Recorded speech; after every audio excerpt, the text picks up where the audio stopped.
Friends, welcome to a new series. మన viewers అందరికీ, మన MS astrology channel followers viewers అందరికీ కూడాను నేను చేసిన సిరీస్లో చాలా ఇష్టమైంది కర్మ ఆస్ట్రాలజీ. బికాజ్ ఎందుకంటే ఆస్ట్రాలజీ తెలుసుకోవాలంటే కర్మ అనే సబ్జెక్ట్ని పక్కకు పెట్టి ఆస్ట్రాలజీ చూడడం కుదరదు. ఎందుకంటే ఈ రెండు ఇంటర్లింక్ అయి ఉంటాయి. కర్మ అండ్ ఆస్ట్రాలజీ ఇంటర్లింక్. ఎందుకంటే మనము మన హిందూ ధర్మంలో జ్యోతిష శాస్త్రం ప్రకారం కానీ హిందూ ధర్మం ప్రకారం కానీ మానవ జన్మలు అనేవి ఉంటాయి. అంటే మనము మనిషి రూపంలో పుట్టి చేసిన కర్మలన్నీ, అవి మంచి కర్మలు చెడు కర్మలు రెండు అవనియండి, అవన్నీ కూడా మనకి కర్మఫలము కింద వస్తాయి. సో ప్రతి జన్మలోనూ కర్మఫలాన్ని అనుభవించాలి. సో ఆ కర్మఫలాన్ని ఎలా అనుభవిస్తామో చెప్పేదే మన హారోస్కోప్. అంటే అర్థం ఏంటి? అసలు ఆస్ట్రాలజీ గురించి తెలుసుకోవాలన్నా, అర్థం చేసుకోవాలన్నా, ఇంటర్ప్రెట్ చేయాలన్నా, అంటే మన జీవితంలో మన కర్మ ఎలా ఉంది, దాన్ని మనం ఎలా అనుభవించాలి, ఎలాగా ప్రక్షాళన చేసుకోవాలి. గుడ్ కర్మ మంచి జరుగుతాయి, మంచిది మనం తెచ్చుకుంటాం. అయితే అసలు దీనికి ఏదైనా ఒక చిన్న, అంటే అసలు ఈ కర్మలు ఎలా పనిచేస్తాయి అండ్ దీనికి ఉన్న ఒక చిన్న ఫార్ములా లాంటిది ఉంటుందండి. ఫార్ములా అనడం కన్నా కూడా అసలు ఈ జీవితము మనకి, అంటే మనం ఏవి అనుభవిస్తాము ఏవి అనుభవించము అండ్ అసలు ఇదంతా మనకి ఎలా వస్తుంది, ఈ వేటి ప్రభావం వల్ల మనం ప్రతి ఒక్కళ్ళు, ఎందుకంటే ఒకే టైంలో పుడతారు చాలామంది, కానీ వాళ్ళందరికీ ఒకేలాంటి లైఫ్ ఉండదు. అలానే ట్విన్స్ కూడా అంతే, దగ్గర 1-2 మినిట్స్ తేడాలో పుడతారు, లగ్నాలు ఒకటే ఉంటాయి, అయినా కూడా వాళ్ళ జీవితాలు కొంతవరకు ఒకలాగా ఉండి తర్వాత వేరేలా ఉంటాయి. అసలు దీనికి కారణం ఏమిటి? ఎందుకనంటే కర్మ ఆస్ట్రాలజీ సిరీస్లో ఇది ఫస్ట్ది అనమాట. ఫస్ట్ అంటే మనము లాస్ట్ ఒక 3-4 ఇయర్స్ బ్యాక్ కర్మ ఆస్ట్రాలజీ సాటర్న్ గురించి చేసాం. అంటే శని మనకి ఇచ్చే కర్మ ఎలా ఉంటుందనేది. ఈ సిరీస్లో ఏంటంటే కర్మకు సంబంధించిన ఎన్ని విషయాలు నేను చెప్పడానికి వీలవుతుందో, ప్లానెట్స్ తోటి వచ్చే కర్మలు ఏమిటి, నెక్స్ట్ మన డెస్టినీ, ఇంకా ఇట్లాంటివన్నీ విషయాలు కూడాను ఒక ఎన్ని ఎపిసోడ్స్ వీలైతే అన్ని చెప్పడానికి ట్రై చేస్తాను. అయితే వీటన్నిటినీ చెప్పడానికి ముందుగా ఈ ఎపిసోడ్లో మనం చూడాల్సింది ఏంటంటే, ముఖ్యంగా మనము ఈ జన్మలో ఈ జీవితాన్ని ఏ విధంగా అనుభవించాల్సి ఉంటుంది, ఏ ఫ్యాక్టర్స్ అనేవి ఇన్ఫ్లుయెన్స్ చేస్తూ ఉంటాయి, కర్మ ఒక్కటేనా అనేది. సో ముఖ్యంగా మనకి సంచిత కర్మ అంటే తెలుసు కదా, మనం మానవ జన్మలు అంటే మానవ రూపంలో జన్మించి, అంతేగాని ఏ పెట్టగానో కోతిగానో ఇంకోరుగానో చేసిన కర్మలేవి కౌంట్ అవ్వవు, అవి సంచిత కర్మలోకి రావు. మనం బుద్ధికి జీవుల్లాగా, అంటే బుద్ధితోటి పుట్టి, అంటే మనిషి జన్మలో పుట్టి, మనిషి జన్మలలో పుట్టి, ఆ జన్మలలో మనం చేసుకున్న మంచి పనులు చెడ్డ పనులు కారణంగా మనకి గుడ్ కర్మ బ్యాడ్ కర్మ అనేది వస్తుంది. ఈ రెండు కలిపి సంచిత కర్మ అవుతుంది. అయితే చాలా జన్మల్లో చాలా చేసుకుంటూ వస్తాం మనకి. అయితే మానవ జన్మ చాలా అంటే మనం ఒక 90 ఏళ్ళు కొన్ని ఒక 100 ఏళ్ళు అనుకుందాం పూర్తి లైఫ్. దీనిలో అన్ని జన్మల కర్మలు అనుభవించడం సాధ్యపడదు కదా, మంచివో చెడ్డవో. కాబట్టి ఈ జన్మకి మనకు అలాట్ చేసిన ఒక ఇది ఉంటుందన్నమాట. అంటే మొత్తం సంచిత కర్మలో నుంచి ఈ జన్మలో మనం అనుభవించడానికి తెచ్చుకున్నదే ప్రారబ్ధ కర్మ. అంటే ఈ జన్మలో ఈ ఒక అమ్మాయిగానో అబ్బాయిగానో పుట్టినప్పుడు మీరు కొన్ని కర్మలను అనుభవిస్తారు. మీకు జరిగే సుఖాలు మంచి అవన్నీ మీరు తెచ్చుకున్న మంచి కర్మల కింద ఉంటాయి. అట్లానే మనం పడే కష్టాలు రోగాలు గొడవలు అండ్ ఇవన్నీ కూడా మనం తెచ్చుకున్న ప్రారబ్ధ కర్మలో తెచ్చుకున్న నెగిటివ్ కర్మని మనం అనుభవించడం ద్వారా వాటిని పూర్తి చేస్తాం. ఈ విధంగా మళ్ళీ ఈ జన్మలో వేసిన నెక్స్ట్ జన్మకి క్యారీ అవుతాయి. దాన్ని ఆగామి కర్మ అంటారు, అంటే వచ్చే జన్మలో మనం అనుభవించేదని అనమాట. అయితే ఈ ప్రారబ్ధ కర్మ ఒకటేనా, మరి ఇంకా ఏవేవి దీనికి యాడ్ అవుతాయి అని అంటే ముఖ్యంగా 4 రకాలు అనమాట. 4 రకాలుగా. ఒకటి మనము పుట్టిన స్థలము, అంటే ఏ దేశంలో ఏ సందర్భంలో, అంటే ఇప్పుడు ఫర్ ఎగ్జాంపుల్ ఈ 2000 ఇయర్కి సంబంధించిన జనరేషన్లో భారతదేశంలో పుట్టడము అనేది ఒక ఫ్యాక్టర్. వేరే వాళ్ళు వేరే కంట్రీస్లో పుట్టారనుకోండి, ఆ ఫ్యాక్టర్ వాళ్ళకి యాడ్ అవుతుంది.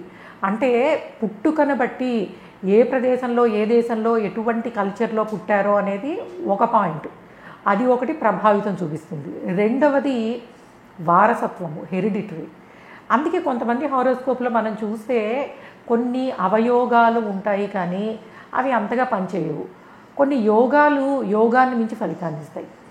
సో ఇది ఎందుకంటే వారసత్వము అనేది యాడ్ అవుతుంది. అంటే దీనికి సింపుల్ ఎగ్జాంపుల్ ఏంటంటే, ఇప్పుడు ఒక టైంలో ఫర్ ఎగ్జాంపుల్ మనము ఈ అంబానీస్ దానిలో అనుకుందాం.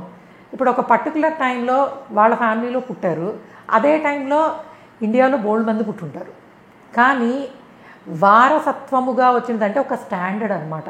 అంటే ప్రతి ఒక్కళ్ళకి కూడాను వాళ్ళు మొదలవ్వాల్సిన పాయింట్ ఒకటి ఉంటుంది. అందరూ జీరోతో మొదలుపెట్టరు, మైనస్తో మొదలుపెట్టరు. అంటే మన జీవితంలో మనము పుట్టిన దేశంతో పాటు మనం తెచ్చుకున్న ప్రారంధ కర్మతో పాటుగా ఆ ప్రారంధ కర్మని అనుభవించడానికి మొదలయ్యే ఒక పాయింట్ ఉంటుంది. ఆ పాయింటే ఏ ఫ్యామిలీ తోటి మీరు పుట్టారు, ఎక్కడ పుట్టారు. కొంతమంది చూడండి ఉన్నత కుటుంబాల్లో పుడతారు, కానీ ఏది అనుభవించలేరు, కష్టపడతారు బట్ స్టిల్ వాళ్ళకున్న ఆస్తిపాస్తులో పేరు ప్రతిష్టలో వాళ్ళకి మంచి జీవితాన్ని ఇవ్వలేవు. ఎందుకు? వాళ్ళ ప్రారంభం అనేది మంచి స్థాయిలో, అంటే కుటుంబ వారసత్వము కారణంగా ఉన్నా కూడా వీళ్ళు తెచ్చుకున్న ప్రారంధ కర్మ అనేది దానిని ఎక్కడ అంటే ప్రారంధ కర్మలో కష్టాలే ఎక్కువ తెచ్చుకున్నారేమో. అందువలన ఎంతో ఒక టాప్ లెవెల్ ఆఫ్ పాయింట్ తోటి ఫ్యామిలీ బ్యాక్గ్రౌండ్ వల్ల మొదలుపెట్టినా కూడాను వాళ్ళు సక్సెస్ఫుల్ కాలేరు. అందుకే ఉన్నత కుటుంబాల్లో పుట్టిన వాళ్ళందరూ సక్సెస్ అవుతారా, హ్యాపీ లైఫ్ ఉంటుందా, టిల్ ఎండ్ లైఫ్ లాంగ్ కష్టం లేకుండా జీవిస్తారంటే ఉండదు. ఎందుకు? ప్రతి ఒక్కళ్ళకి కష్టాలు వస్తాయి, ప్రతి ఒక్కళ్ళు ఎంతో కొంత సుఖపడతారని అంటే కారణం ఇదే. అంటే మనం పుట్టిన దేశము, ఇప్పుడు మన వాళ్ళు ఉన్నారండి ఇండియాలో పుట్టి యూఎస్లో ఉన్న అక్కడ సెటిల్ అయిపోతారు, వాళ్ళ పిల్లలు అక్కడ పుడతారు. సో వాళ్ళ కర్మ డిఫరెంట్గా ఉంటుందన్నమాట. అంటే ఎప్పుడు కూడాను మనము ఈ జన్మలో అనుభవించాల్సిన ప్రారంధ కర్మని ఇవన్నీ కూడాను, అంటే ఇవన్నీ కూడా ఒక పారామీటర్స్ అనమాట.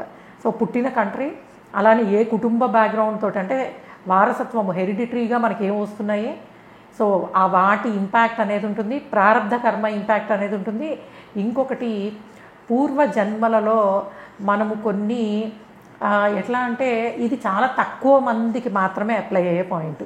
సో కొంతమంది చూడండి అపార జ్ఞానాన్ని ఒక సబ్జెక్ట్లో సంపాదించి ఉంటారు, లేదు చాలా సత్కార్యాలు చేసి ఉంటారు. సో ఈ జన్మలో వాళ్ళకి ఒకానొక టైంలో, ఒకానొక సందర్భంలో, ఒకానొక ఏజ్లో వచ్చేటప్పటికి ఆల్ ఆఫ్ ద సడన్ వాళ్ళకి వేరేదేదో చేయాలనిపిస్తుంది. సో దాన్ని చేయడం ద్వారా చాలా సక్సెస్ అవుతారు, సుఖాన్ని అనుభవిస్తారు, లేదా something they are going to achieve. ఇది నేను మంచి అచీవ్మెంట్స్ కోసం మాత్రమే చెప్తున్నాను. ఎందుకనంటే మనకి సొసైటీలో చూసినట్టయితే అప్పటి వరకు సాఫ్ట్వేర్ ఇంజనీర్గా పనిచేసిన వాళ్ళు అద్భుతంగా ఏదో ఒక సంఘటన కారణంగా వాళ్ళు ఆధ్యాత్మికవేత్తలుగా మారడమో, లేకపోతే ఇంకొకటి అంటే అప్పటి వరకు వాళ్ళ ఏం టాలెంట్ లేదు, వీళ్ళేం పనికిరారు అనుకున్న వాళ్ళు all of the sudden success అవ్వడం అనేది చూస్తుంటాం. ఇది ఎక్కడి నుంచి వచ్చింది అని అంటే దీన్ని మోటివేషన్స్ అంటారు. అంటే పూర్వ జన్మలలో మనము అంటే ఒకటి సాధించి వదిలిపెట్టి వచ్చినది ఒక్కొక్కసారి ఈ జన్మలో కొన్ని సిచ్యువేషన్స్, అంటే కొన్ని స్థలాలను సందర్శించడం వల్ల కావచ్చు. కొంతమంది చెప్తూ ఉంటారు, నేను కాశీ వెళ్ళాను, నా జీవితం మారిపోయింది అక్కడి నుంచి, లేదు నేను హిమాలయాలకు వెళ్ళాను, అక్కడి నుంచి నా లైఫ్ టర్న్ అయిపోయింది పూర్తిగా, నేను వేరే మార్గంలో వెళ్ళడం మొదలుపెట్టాను అని. సో అంటే ఒక ఫ్యామిలీ బ్యాక్గ్రౌండ్, ఒక దేశంలో ఒక ప్రారంధ కర్మతోటి పుట్టిన మనము ఒక స్టేజ్ ఆఫ్ లైఫ్ వచ్చిన తర్వాత life direction all of the sudden మారే అవకాశం ఉంటుంది. ఇది కొంతమంది విషయంలోనే ఉంటుంది, అందరి విషయంలో కాదు. సో అది ఏంటంటే పూర్వ జన్మ స్పర్శ లాంటిది అనమాట. అంటే మనము కొన్ని చదువుకున్నవో, నేర్చుకున్నవో, మంత్రశాస్త్రమో, జ్యోతిశాస్త్రమో, దైవ బలమో అది మనకి కొన్ని స్థానాలకు వెళ్ళినప్పుడు యాక్టివ్ అవుతుంది. అందుకే మన పెద్దవాళ్ళు మీకు స్థాన మహత్యం ఉంటుంది, స్థల మహత్యం ఉంటుంది, వెళ్ళి కొన్ని టెంపుల్స్ విజిట్ చేయండి అని చెప్తూ ఉంటారు. ఎందుకు అని అంటే మేబీ మీరు పూర్వజన్మల్లో చేసిన కొన్ని మంచి పనులో, లేకపోతే మీకు ఉన్న నాలెడ్జ్కి సంబంధించో, లేదా జీవితాన్ని అర్థం చేసుకునే విధానమో కొన్ని చోట్లకి వెళ్ళినప్పుడు మారుతుంది. సో అంటే మన వాళ్ళు ఎప్పుడు కూడాను గుడికి వెళ్ళండి, లేకపోతే కాశీ వెళ్ళండి, లేకపోతే ఇంకొకటి వెళ్ళండి, పుణ్యం వస్తుందని చెప్తారు. కానీ చెప్పాల్సిన విధానం ఏమిటంటే నువ్వు ఇలాంటి ప్రదేశాలను సందర్శించడం ద్వారా, ఎందుకంటే అక్కడ నిక్షేపింపబడిన శక్తి అనేది ఉంటుంది, దైవ శక్తి అనేది ఉంటుంది. సో మనలో ఉండే ఇంటర్నల్గా పాస్ట్ లైఫ్లోంచి వచ్చే కొన్నిటిని యాక్టివ్ చేసే అవకాశము ఇటువంటి ప్రదేశాల్లో ఉంటుంది. కాబట్టి యూజువల్గా ఇటువంటివి సందర్శించడం ద్వారా మనకు అటువంటిది ఏదైనా ఉన్నప్పుడు అది యాక్టివ్ అయ్యే అవకాశం ఉంటుంది. కాబట్టి అటువంటి మోటివేషన్స్ అవి ఏంటంటే చాలా తక్కువ మందికి ఉంటాయి. ఎందుకంటే అందరూ కూడా మంచి చెడు కర్మలు చేసుకుని రావడం వేరేది, బట్ ఒక పర్టికులర్ దైవ సంబంధమైన వాటిల్లో ఉన్నత స్థితిని చేరి ఆ తర్వాత పూర్తిగా మనకి జన్మరాహిత్యం లేకుండా చేసుకున్న కొంత పుణ్యకర్మల వల్ల మళ్ళీ మనం జన్మ ఎత్తాల్సి వస్తుంది అనమాట. సో ఎందుకంటే పాపం చేస్తే అనుభవించడానికి మళ్ళీ పుట్టాల్సిందే, చాలా పుణ్యం చేసుకున్న పుణ్యం అనుభవించడానికి కూడా పుట్టాలి. అలా చేసుకున్న పుణ్యానికి సంబంధించిన విషయాలలో మనం 10 మందికి చెప్పాల్సినవో లేదా మన సమాజానికి ఉపయోగపడేవో ఉన్నప్పుడు ఇటువంటి మోటివేషన్స్ యాక్టివేషన్స్ అనేవి కొన్ని సందర్భాలలో కొంతమందికి కొన్ని స్థానాలు అంటే కొంతమందికి ఒక గురువుని కలవడం ద్వారా అందులో వాళ్ళలో ఉన్న ఆ శక్తి అనేది యాక్టివ్ అవుతుంది. కొంతమందికి ఒక మంత్రం చదవడం ద్వారా యాక్టివ్ అవుతుంది. కొంతమందికి ఇలాగా వివిధ పుణ్యక్షేత్రాలను చూడడం ద్వారా యాక్టివ్ అవుతుంది. సో అటువంటి పాజిటివ్ ఎనర్జీ యాక్టివ్ అయ్యే అవకాశం ఉంటుంది. సో అంటే మన జీవితము మనం ఈ జన్మలో అనుభవించేదంతానో మన పుట్టిన ప్రదేశం నుంచి కొంతవరకు, పుట్టిన ఫ్యామిలీ బ్యాక్గ్రౌండ్ నుంచి కొంత, అండ్ ఈ రెండు కలిసి మన ప్రారంధ కర్మని మనము ఏ విధంగా అనుభవించాల్సి వస్తుంది, ఎక్కువ కష్టపడతామా తక్కువ కష్టపడతామా ఏమిటి అనేది ఈ కర్మ మొత్తం కూడాను ఈ విధంగా ఆపరేట్ అవుతూ ఉంటుంది లైఫ్ అంతా అనమాట. సో అయితే ఇది ఓన్లీ ఇంట్రడక్షన్ ఎపిసోడ్. ఎందుకంటే మనకి ట్విన్స్ హారోస్కోప్స్ చూడమని అడుగుతూ ఉంటారు. సో అక్కడ ఏమవుతుందంటే స్థానము ఫ్యామిలీ బ్యాక్గ్రౌండ్ ఒకటే అవుతుంది, కానీ ప్రారంధ కర్మ తెచ్చుకున్నది. సో అందుకే మీకు ఇద్దరు ట్విన్స్ ఒకే ఇంట్లో ఒకే సందర్భంలో ఒకే టైంలో పుట్టినా కూడాను ఒక కొంతవరకు జీవితంలో కొంత ముందుకు వెళ్ళే వరకు ఒకలా ఉంటుంది. తర్వాత ఎవరి కర్మను బట్టి కొంతమందికి అయితే ట్విన్స్లో కూడాను ఒకళ్ళు చాలా బాగుంటారు, ఒకళ్ళు హెల్త్ ప్రాబ్లమ్స్తో సఫర్ అవుతారు, ఒకళ్ళు ఉంటారు ఒకళ్ళు ఉండరు. ఇదంతా ఎందుకు జరుగుతుంది? చాలామంది అడుగుతారు, మీరు time of birth place of birth ఇవన్నీ కరెక్టే కదా, అవన్నీ కరెక్టే, కానీ కర్మ అనేది ఒకటి ఉంటుంది కదా. సో మనం ప్రారంధ కర్మని తీసి పక్కకు పెట్టి యాస్ట్రాలజీని ఎంత చూసినా అర్థం కాదు. అందుకే కొన్నిసార్లు ఒకే సమయంలో సందర్భంలో పుట్టిన వాళ్ళు ఉన్నా కూడాను వాళ్ళు తెచ్చుకున్న కర్మని బట్టి పుట్టిన ఫ్యామిలీని బట్టి హారోస్కోప్ రీడింగ్ అనేది చాలా మారుతూ ఉంటుంది. అందుకే ప్రతి చార్ట్ కూడా డిఫరెంట్గానే ఉంటుంది. ఎందుకంటే ఇన్ని ఫ్యాక్టర్స్ ఇన్ఫ్లుయెన్స్ అనేది మనిషి జీవితం మీద ఉంటుంది, జ్యోతిష్ శాస్త్రంలో ఉంటుంది. కాబట్టి మనం ఆస్ట్రాలజీని అర్థం చేసుకోవాలి, హారోస్కోప్ని అర్థం చేసుకోవాలంటే కర్మ ఫ్యాక్టర్ని అర్థం చేసుకోవాలి. కర్మను అర్థం చేసుకోకుండా మనము ఏది చేయలేం. ఓకే, నెక్స్ట్ ఎపిసోడ్స్ నుంచి మనం ఏం చేద్దామంటే వివిధ గ్రహాలతోటి వచ్చే, అంటే శనితో వచ్చే కర్మలు చూసాం మనం, వాటి కాకుండా మిగిలిన గ్రహాలతో వచ్చే కర్మలు ఏమిటి, ఎట్లా ఉంటాయి, అండ్ జనరల్గా కర్మ ఆస్ట్రాలజీకి సంబంధించిన డిఫరెంట్ విషయాలని మనము ఈ సిరీస్లో డిస్కస్ చేద్దాం. Okay guys, thanks for listening, by.